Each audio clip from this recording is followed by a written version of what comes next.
catching up with Mark Schlereth, who will be in the booth for Fox this Sunday calling the Broncos game.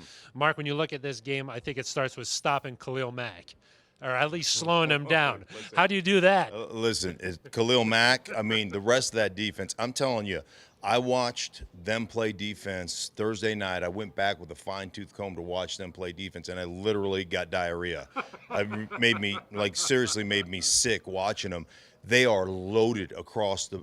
Everybody says, hey, it's 52 Khalil Mack. Roquan Smith may be one of, if not the best middle linebacker in all of football. Hicks is a beast inside. Goldman is a great player. Number 95, I don't even know what the hell his name is, and he's destroying people. Leonard Floyd is great.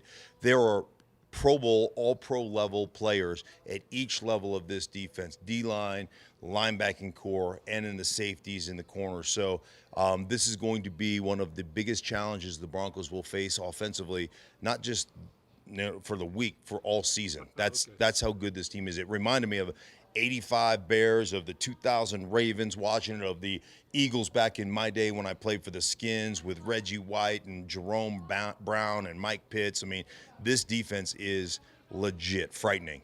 Well, that being said, how did you think Flacco played against the Raiders?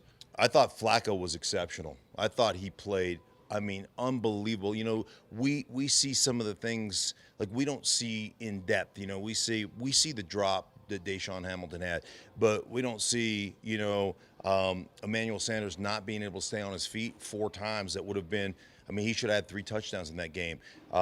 You don't see some of the beautiful throws and the anticipatory throws that Flacco made from inside the pocket. I thought Flacco, he finished 21 of 31. He should have finished more like 26 or 27 of 31, and he should have had 3 touchdowns, not 1. He was exceptional in the pocket. He showed, there's a reason they call him Joe Cool. He was cool as a cucumber in the pocket. I was very impressed with the way he played. Other side of the ball, you expect anything different seeing Vic Fangio week 1 to week 2 here?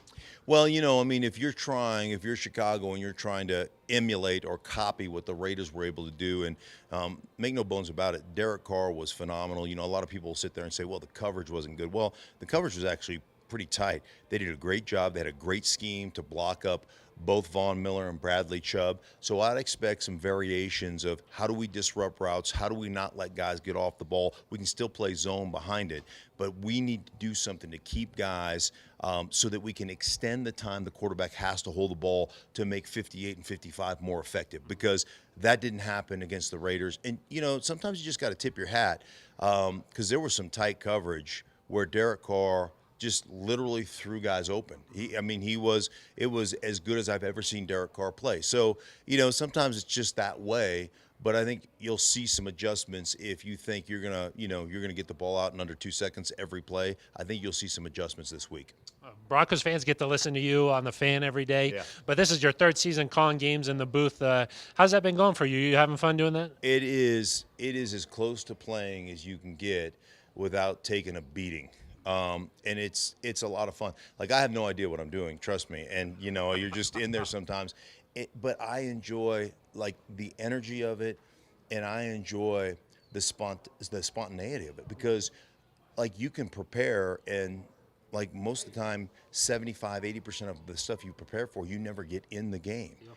And so that part is interesting. The other part that you start to realize as a former player is I wasn't really concerned when I played about clock management. That was somebody else's job. I wasn't concerned about how many timeouts we had. And you have to try to juggle all this stuff. So it's an incredible challenge. You compare doing games to being in studio, it's exponentially more difficult to call a game. So I've just really enjoyed the challenge of it. Well, we're looking forward to seeing you in the booth on Sunday, Mark. Thanks. Appreciate your time.